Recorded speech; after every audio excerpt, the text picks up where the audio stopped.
Alright, so I just got back from watching The Brink of War, the latest historical movie from Angel Studios, who came out with Young Washington just about a month ago, which I wasn't a big fan of, and I'm happy to say, though, that I enjoyed The Brink of War a lot more. So, what this movie is, it's about the meeting between President Reagan and the leader of the Soviet Union at the time, Gorbachev, in Reykjavik, in Iceland, and they're meeting to discuss arms control, arms reduction, and eventually the potential of getting rid of all the nuclear weapons in both countries, and the delicate politicking and back and forth that goes in there, and how far their deal goes and how far it doesn't go, and all that stuff. So the biggest highlight of this movie is the acting, particularly by Jeff Daniels and Jared Harris.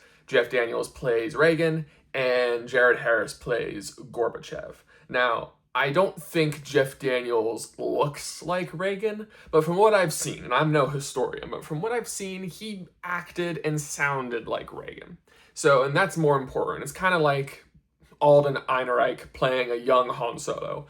Does he look like Han Solo, and does he sound like Han Solo? No. But he did act like a young Han Solo, and that was enough for me. And I feel the same here. Jeff Daniels plays a good Reagan, a pretty good Reagan. And then Jared Harris, I think, almost steals the show as Gorbachev. He does a fantastic job.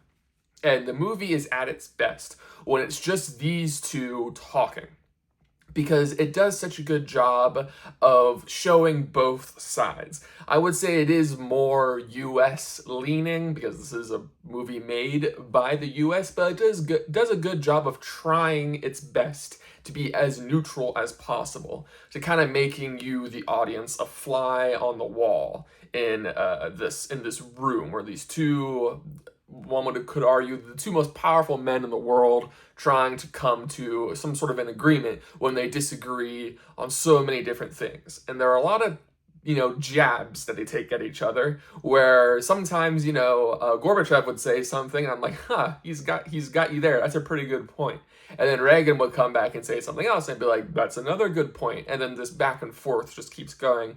That's when the movie shines, and when the movie's at its most tense.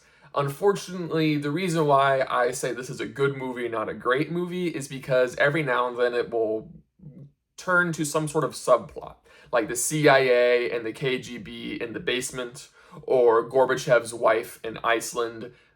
She's in Iceland, but Reagan's wife, Nancy Reagan, is not in Iceland. And then there's these two reporters kind of dealing with that, and it's very uninteresting and kind of inconsequential compared to everything else. And I feel like those two storylines were added just to pad the runtime and make it so the whole movie wasn't just in this one room. But I think you could have made this movie just take place in this one room, with every now and then cutting to something else.